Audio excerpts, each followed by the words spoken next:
focus to the fullest extent of overstanding. A good life comes from strategic planning. Life as we know it is really an illusion, filled with corruption, technology, prosecution, prostitution, false leadership, and negative contributions. What they do is teach the ignorant ignorance. It's cool to do dirt, just make sure you repent. Do the science, that last line makes no sense. In fact, it sounds more like a shaitan sentence. Trick the woman and she will trick the children. Those are the words written by William Lynch. That's why we are stressed, depressed, and tense. Our minds were taken over with one intent. Big business, drugs, alcohol, guns, bullets, and clips. Prosperity for hospitals, law firms, and pharmacies. FDA, NRA, ATF, and the police.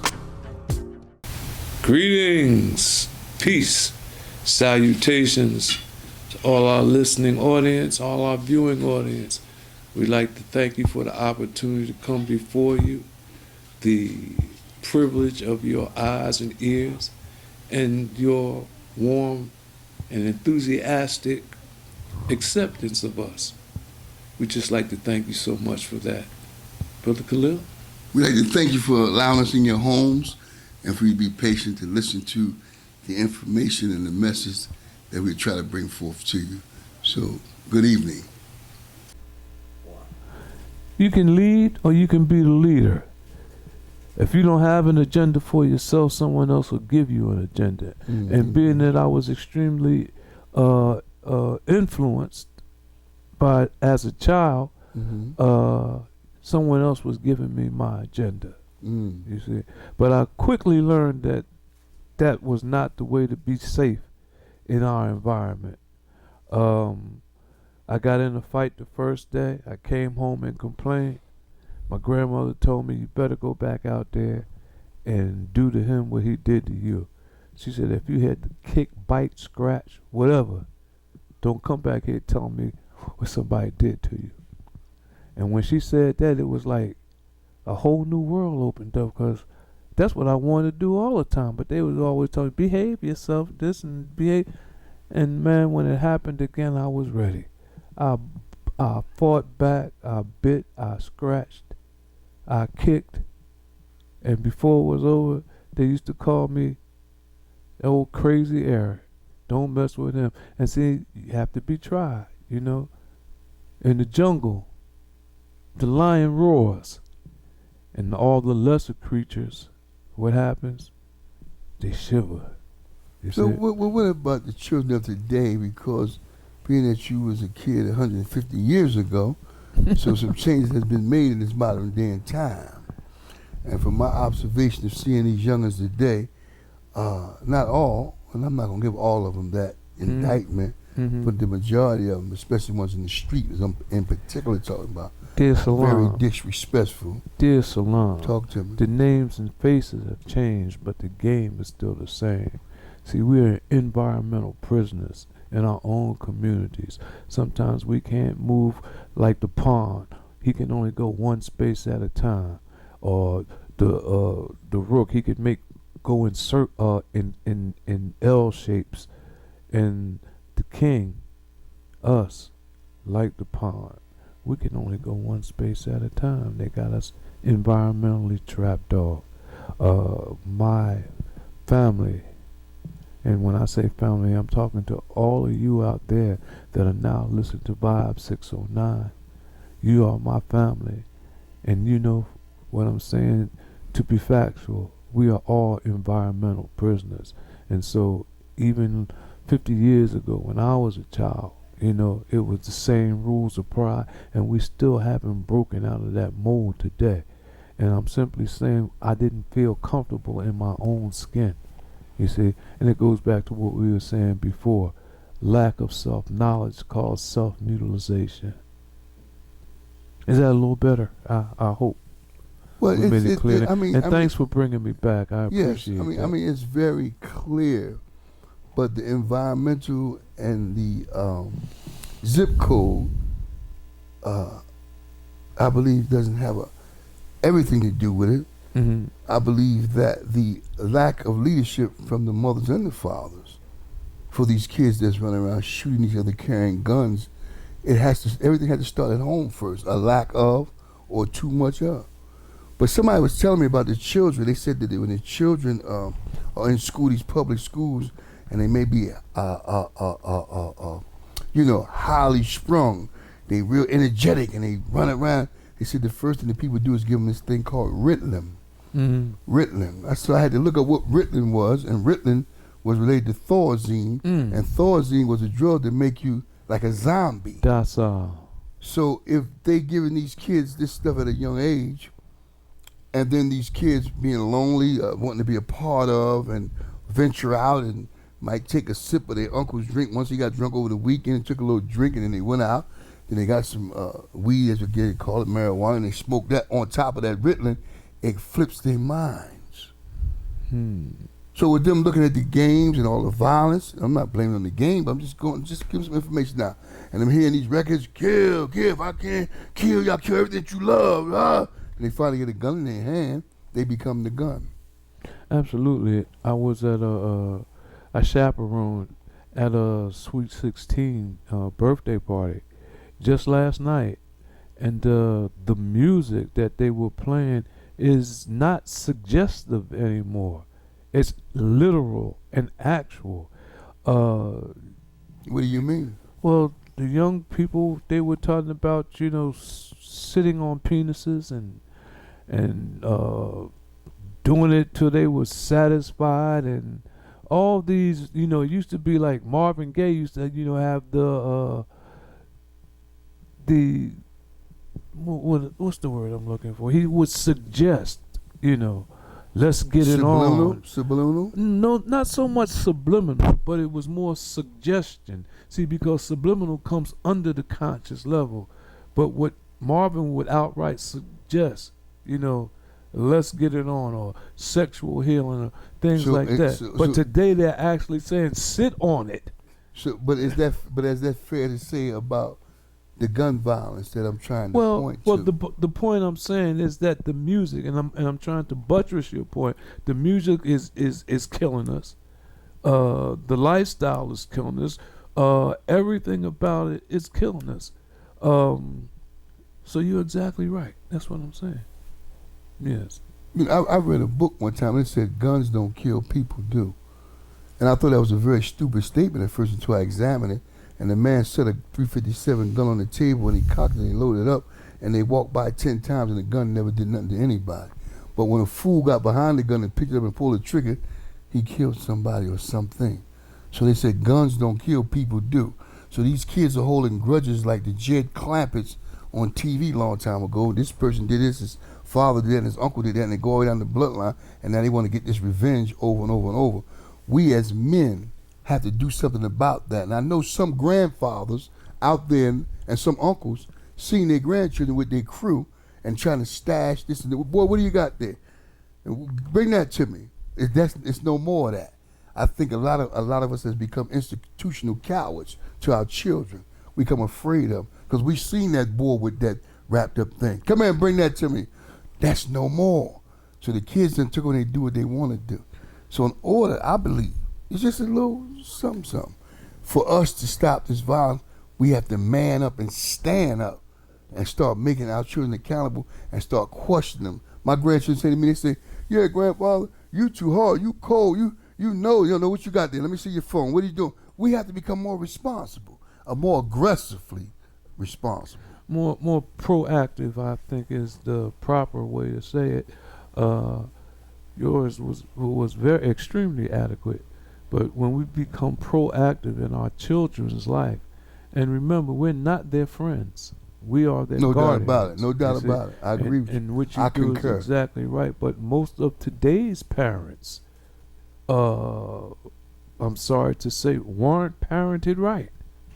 And so if you have generations upon generations who children have been making children, then where's the guidance coming from? That's the key. When you say parent is right, I must beg to differ because there's no right book to make us parent. But I do say what you say. When babies start having babies in the 80s, I believe that when the babies start having babies, and the mama would have the baby drop it off to the grandmother, and she still go out and party and shake and drop down and get an eagle on. The baby with the grandmother too old, she could barely do it with the baby what she's supposed to do, so the baby just take over and do what it want to do. So now you got a mother who thinking she young and she become, or a father, and he become friends with his kid. And then they start smoking with him and drinking with him and become friends. Now the respect is down the drain. Okay, so being that you said that, would you consider that the right way to raise a family or give guidance in your home? See, this is what we're trying to get at, right? There is a standard. We might say it's no right way or wrong way, but there is a standard upon which we can do a thing and expect the righteous result. Let me give you an example. Please. If I'm a farmer, right, and I know at the particular time that I'm putting seeds into the earth, then it's what they call planting time and harvest time. If I take and try to plant at harvest time, I'm not going to get the proper results from the food that I'm trying to bring up from the earth. Our children are continuations of us, and we are made of the same substance as the earth. So it's a way that we guide our children, a prescribed way that we bring out the correct results. If they have proper guidance, in most cases, when they are young, you see, and they know that, I can't do that with my dad. He don't play that, They have a healthy fear of the consequences if they would disobey. See, but we don't have the dad in the home today. You see, we have mom who's trying to be both parents. And we have to take responsibility for that. But that's virtually impossible. Yeah, which is virtually impossible. Exactly. And I'm going to sum it up here. It's like a fruit, an apple or orange, that when it's ripe, it falls away from the tree. You see? Our females in our community, we protect our young men, boys, but we teach and train our girls how to survive. And that's an old trick from slavery, because the woman has to protect the young man because she knows that he could be sold away at any particular time. He said, we don't want to hear that stuff about slavery, and that's part of the problem now. And it's part of the solution as well. You have to know your history, know your roots, so that you don't fall victim to the same thing. Not saying that you can go into physical slavery, but today we're just as mental slaves as we was physical slaves then. So first of all, the woman has to teach her man, her sons, how to be responsible. You don't do everything for them. Don't baby them. You can't be a disciplinarian on one hand and a loving, adulting, spoiling mother on the other hand. That's all I'm saying. Well, that's true. But I think we need to give the mothers more credit than that.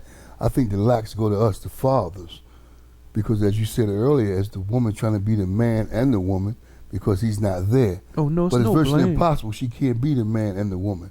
It wasn't created like that for her to be the man and the woman. She's just a woman. She had to be a good woman that did a good job, but a woman can't raise a man.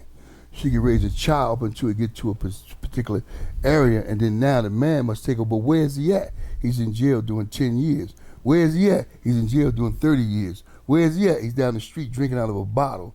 Where's he at? He got a needle in his arm somewhere or quilt in his nose. So he leave the woman by herself. She do the best that she can. So now the kid grow up with vengeance, and he want to kill everything that's masculine because he's mad and feel like he was left out of this loop from a father. So everything masculine that comes my way, look like it's going to hurt me and my mother, I'm going to go in and I'm going to destroy it. Absolutely. I believe we're talking about the same thing here, Indubitably, I'm just giving another level. So you got a coin, it's still a quarter, but it has heads or tails, but it's still the same quarter. Did you say indubitably? Oh, did I? Yes, most indubitably. I say, child. So they can have a cup of tea or two. Chitty. No, audience, we get like this every day. This is one of my best friends, but we seriously trying to give this information out to kind of point to some things that we can kind of work on to change this thing around, because we could change this thing around. Do you know that this government call our children Generation X? That means unknown and crossed off. Well, we don't believe that they X.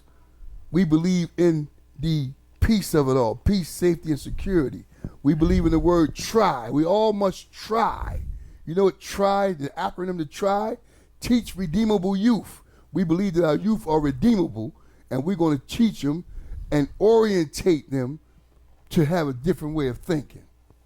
So first it has to start with the mind and the diet, and we have to give them some love. That's why I said earlier, neighborhood. We took the neighbor off of hood, so there's no more love. I love you more. How the hell you know you love me more? You don't even love yourself. See, we playing games with these words and don't know what they really mean, so therefore they come off the surface, and when we eat them, they destroy us. It's like you eating a rotten apple. You're going to spit all that stuff out. So when you give me rotten information, my mind going to spit it all out and regurgitate that stuff. So we have to get ourselves together first before we tell all these young adults and kids what to do. The adults we have to reinvent ourselves first, because we're the blame. We're the blame. Absolutely. That's just my take. I could be dead wrong. Absolutely. Audience, don't get mad. And but not, send me your information in. Exactly. And not to belabor the point. You know, we're talking about a standard here. You know, when a child first comes of age and they begin to understand, we have to remember that they already know right from wrong. But they test limits. That's what children do, you see. And so that discipline has to be there right from the beginning. And it has to be done by, we already so messed up, like you said, dad is not in the home. Where is he at, like you said? He out in the street acting like a child with the children, you know. So that's step number one. Let's call these men, our men, to be accountable. But how can we do that? See, it's with the proper knowledge and the understanding of how we can do it, which we discussed already is a way out of the hellish conditions that we're in now and a way into peace and tranquility. You know, I was talking to a guy the other day. I was shopping, and he said to me, I said, yeah, I was talking to a few of the young brothers and the young sisters, I said, and they was very open. I said, but you guys told me that the young people don't listen to nobody. I said, I beg to differ. So what happens is, if you want to use the word, excuse me, audience, the old heads, not all men, not all women, the old heads then gave up and said, you can't tell them young people that they won't listen, they disrespectful. So they stopped and they sat down on the job. They took their uniform off and they stopped playing the game. So now the child is left out there all by itself to go where to go. Let's go to the 80s real quick. I'm going to go real quick and come back. Is that all right? Yes, sir. So in the 80s, they had the thing where if you was a young boy and you was 30, they said anybody 30 and over can't tell me nothing. So you had the blind leading the blind. You had the 16-year-old boy, the 13-year-old boy, the 12-year-old boy, all the way up to about like 18, 19, and they would stop there and they wouldn't listen to nobody past that 19 age almost. Because they said that they crossed us, so they lost us. So they said they call themselves a posse. Look at the wrong word. A posse is police. Sheriffs on the cowboy pitch when they go chase the bank rob. So they didn't even have the right word. So stupid is a stupid does not call them stupid, but they just went to the left. You have to call it what it is. So what happens was the men, and I'm guilty too, and I'm gonna apologize. I'm gonna do something about it, and that's why I'm on this station right here giving out this information. And that an apology is not enough. That station is Vibe 609. So what happens is we have to reach down to them and get a forum to let them talk and not see. We tell them what to do, how to do, where to do, when to do. We have to stop that. We have to let them talk and let them explain themselves the best way they can to their essence and hear where the pain is at and then address the pain. Try. Teach redeemable youth. Or we can't try or do nothing because we keep smothering their conversation so they can't really tell us where it hurt because we always coming in. Why? Because we the adult. So, quote unquote. That's why I said this program, we're not doing things politically right. We're going to do some things orthodox and we're going to say some things unorthodox. It's up to you to get in where you fit in. But we have to save our young adults and our youth by restructuring the information that they got and put new information in place of that and then hopefully lead them to their greatness. We have to try. Vibe 609. The Way Out. The Way Out. Thank you for that. So this ends the initial show, The Way Out. And what we want to do right now is remunerate some of the things that we talked about. Number one, take small steps. Number two, honesty. Be honest with yourself. Honesty starts with yourself, and then it spreads out to others. And you find out when you start being honest and truthful with yourself, doors begin to open up for you that you never imagined before. Tell the truth. And always stay open. You may see a person and don't like a person, their haircut, the way they look, the way they smell, but they may have some information that be a life-saving package. Don't look at the person that's bringing the message. Get the message and take care of your life and reach your greatness. Yes, sir. Brother Eric Muhammad and Brother Khalil Salaam, right here on Vibe 609, is coming to you with the raw message of a way out, how we can accomplish these things. We hope to have the honor of your ear and the presence of your and the vibrance of your presence. Excuse me. And so every week at Monday night, 6 to 8 p.m. or maybe 6 to 7, it all depends on you. We're looking for your questions and comments to comment. You can come right on in on Vibe 609 every Monday evening and talk to us. Thank you so much. And look at the bottom of the video and add your comments so they can really speak to you about you and not just be talking a bunch of fluff. Thank you. And we love having you here. We love being with you. And now we must end the way out.